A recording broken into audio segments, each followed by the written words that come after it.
Singhu border से tractor जो है उसको केएमपी पर चढ़ाएंगे और केएमपी पर ट्रैक्टर मार्च होगा। बीजेपी सरकार के ऊपर दबाव डालने के लिए बड़ी बड़ी रैलियां, बड़े बड़े प्रोटेस्ट प्रोग्राम और पक्के धरने, जो भी तरह के लोग वहाँ के अलग अलग प्रांतों के करेंगे। यहाँ से सेंट्रल कॉल दिया है कि पूरे 15 दिन जो है वो भंडाफोड़ अभियान, जन जागरण अभियान किसानों के पक्ष में, पूरे देश में वो किसानों के पक्ष में एक 15 दिन का पूरा एक मूवमेंट चलेगा। मैं इस आंदोलन में आज तक जो हुआ उस पर नहीं जाता, वो सब पता है आपको। इस आंदोलन में दिल्ली के इर्द गिर्द 5 नहीं 6 नाके लगे हुए हैं और देश भर में 100 के करीब पक्के धरने चल रहे हैं। ये एक जानकारी के लिए। अभी हमारा बातचीत का एक दौर हुआ, 4 तारीख को फिर बातचीत है, 5 तारीख को सुप्रीम कोर्ट में हियरिंग है। संयुक्त किसान मोर्चा ने ये डिसाइड किया है कि 6 तारीख को अगर हमारी वार्ता फेल हो जाती है और 5 तारीख को सुप्रीम कोर्ट में भी कुछ हमारे पक्ष में नहीं होता है, 6 तारीख को हम सिंगू बॉर्डर से ट्रैक्टर जो है उसको केएमपी पर चढ़ाएंगे और केएमपी पर ट्रैक्टर मार्च होगा। जो ये 26 जनवरी की एक तरह की परेड की वो होगा, उसकी एक तरह का रिहर्सल परेड होगी वो 6 तारीख को। इसके बाद 6 तारीख को बाद हम डिसाइड करेंगे कि हमारा जयपुर वाला जो नाका है, वो जयपुर के इंचार्ज भी बैठे हैं यहाँ, 2 या 3 दिन के भीतर ही हम उस नाके को, जो शाहजहांपुर है, वो लोकल कमेटी डिसाइड करेगी, संयुक्त किसान मोर्चा उस पर स्टैंप लगाएगा और उस मोर्चे को भी हम आगे लाएंगे। उसकी डेट हम अपनी मीटिंग में डिसाइड करके उसका अनाउंसमेंट करेंगे। और 6 से लेकर 20 तक एक पूरा पखवाड़ा देश में हम कॉल दे रहे हैं कि उस कॉल के अनुसार पूरे देश में किसानों के इस आंदोलन के पक्ष में बीजेपी सरकार के ऊपर दबाव डालने के लिए बड़ी बड़ी रैलियां, बड़े बड़े प्रोटेस्ट प्रोग्राम और पक्के धरने, जो भी तरह के लोग वहाँ के अलग अलग प्रांतों के करेंगे, उसको एक हमने यहाँ से सेंट्रल कॉल दिया है कि पूरे 15 दिन जो है वो भंडाफोड़ अभियान, जन जागरण अभियान किसानों के पक्ष में, पूरे देश में वो किसानों के पक्ष में एक 15 दिन का पूरा एक मूवमेंट चलेगा। इसके साथ ही 23 तारीख को सुभाष चंद्र बोस जी का जन्मदिन है, 23 जनवरी को। तो हमने फैसला किया है कि 23 जनवरी को पूरे देश में हमने कॉल दिया है लोगों को कि बड़े बड़े प्रोग्राम करके गवर्नर हाउसेज जो हैं, गवर्नर हाउसेज की तरफ मार्च करो, क्योंकि सेंट्रल गवर्नमेंट के जो सिंबल हैं, आइकन हैं, रिप्रेजेंटेटिव्स हैं, वो प्रांतों में गवर्नर्स हैं। और इसके साथ ही हमने तय किया है कि 26 जनवरी इस बार का जो गणतंत्र दिवस है, पूरे देश में किसान अपनी अगुवाई के तले उस गणतंत्र दिवस को अपने ट्रैक्टर और व्हीकल परेड करके उसको मनाएंगे। 26 जनवरी को हमारा कॉल है कि दिल्ली के इर्द गिर्द जितने भी नजदीक के सिटीज हैं वो आए, 25 तक यहाँ पहुंचे और 26 को दिल्ली में हमारे ट्रैक्टर फ्लैग्स लगा के दिल्ली में परेड करेंगे। जो केएमपी की परेड है, रिहर्सल परेड है, ऐसी और भी परेड अलग अलग जगह होंगी, लेकिन फाइनल परेड 26 को दिल्ली में होगी।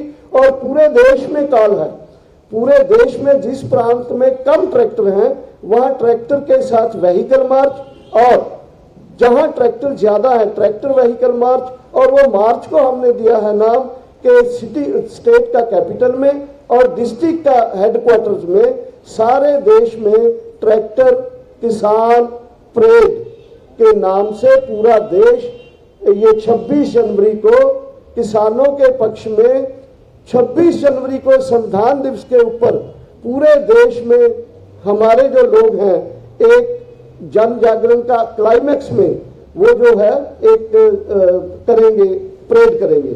इसके साथ ही 18 तारीख को ही जनवरी को हमने कॉल दिया है कि महिला किसान दिवस में, क्योंकि बहुत सारे हमारे बॉर्डर्स के ऊपर महिलाएं आ रही हैं, उनका ये डिमांड भी है कि इसको सेंट्रल डाल दो ताकि पूरे देश में उस दिन महिलाओं जो किसानों के पक्ष में और किसान हैं, पूरा महिला किसान दिवस के रूप में 18 तारीख को एक कॉल दिया है।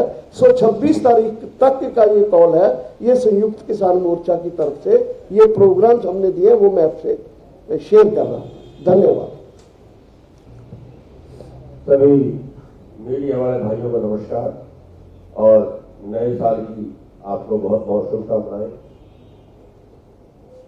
आज जो प्रेस कॉन्फ्रेंस कर रहे हैं उसका एक मकसद ये भी है कि सरकार जो भ्रम फैला रही है उस भ्रम को दूर करना, ताकि किसान का पक्ष पूरे देश में आपके माध्यम से बहुत अच्छे तरीके से जाए।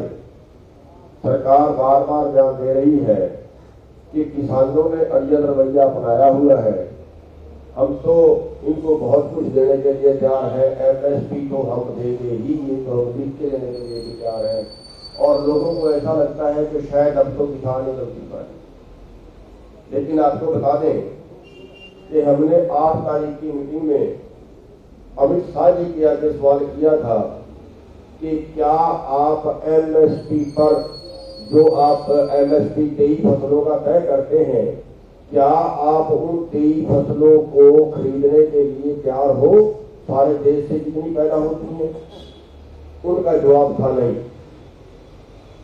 और अब जो हमारी मीटिंग हुई थी उसमें फिर हमने ये सवाल उठाया था कि क्या आप 23 की 23 फसलें एमएसपी पे खरीदने के लिए तैयार हो? तो उनका जवाब था कि नहीं, इस पे तो बहुत सोचना पड़ेगा।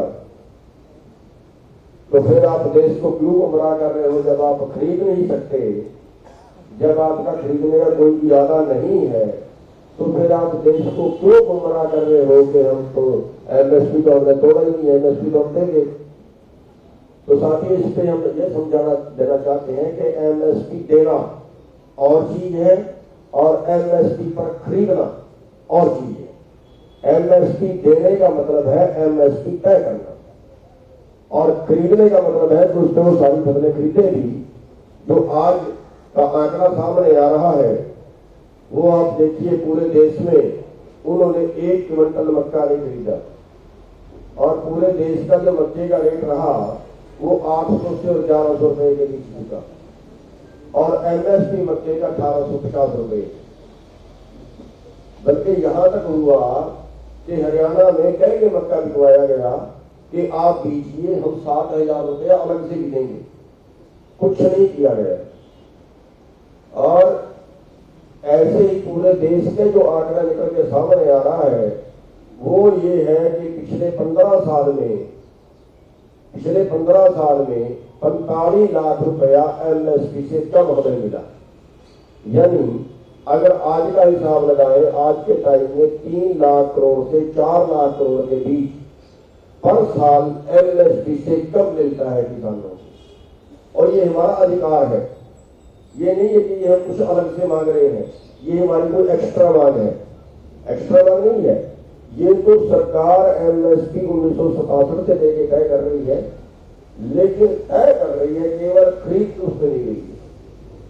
तो ये एक बड़ा घाटा जो किसान देश के किसान को जा रहा है, जिसके लिए हम मांग कर रहे हैं कि इतना घाटा देश के किसान को हर साल एमएसपी की वजह से हो रहा है। ये हमारा अधिकार है जो सरकार के नियम ना होने की वजह से हम लुट रहे हैं। उस पर नियम बनाए, एक कानून बनाए कि चाहे प्राइवेट खरीदे, सरकार खरीदे, कोई खरीदे, लेकिन हमें न्यूनतम समर्थन मूल्य हमारी जेब में जरूर जाना चाहिए। और उससे सरकार टाल मटोल कर रही है, उसके ऊपर कोई उन्होंने जवाब नहीं दिया। केवल उन्होंने कहा कि हम कमेटी बना देंगे, कमेटी के नाम से वो टालना चाह रहे हैं। जो हमने अभी तक नामंजूर उसको कर दिया है कि कमेटी हमें मंजूर नहीं है और उसमें तो कोई ज्यादा लंबी चौड़ी बहस की जरूरत नहीं है। तो हमारा अधिकार है जो कानून आपने पहले से जो इस तरह से आपका नियम है उसको एक कानूनी रूप देना है, बस इतना सही है। एमएसपी तो आप पहले से तय करते हैं, तो उसके लिए भी वो राजी नहीं हुए हैं। और वो कहते हैं हमें खजाना देखना पड़ेगा, देश का खजाना, देश का खजाने में बहुत बोझ पड़ेगा। तो लेकिन हम आपको बता देना चाहते हैं कि जब किसान का नाम आता है अब देश का खजाना याद आ जाता है। हालांकि हमारी 60% आबादी है देश की, जिसपे उनको प्रॉब्लम आती है खजाने पे। जब कहीं पिछले साल 5 लाख करोड़ निकाल के उन्होंने बांट दिया देश के कारपोरेट को पिछले साल, और अभी तक 15 लाख करोड़ का देश का एनपीए हो चुका है जो पूंजीपतियों का है, उसको वसूलने कोई इंतजाम नहीं किए। तो मतलब जब किसान का नाम आता है तब उनको दिक्कत आती है।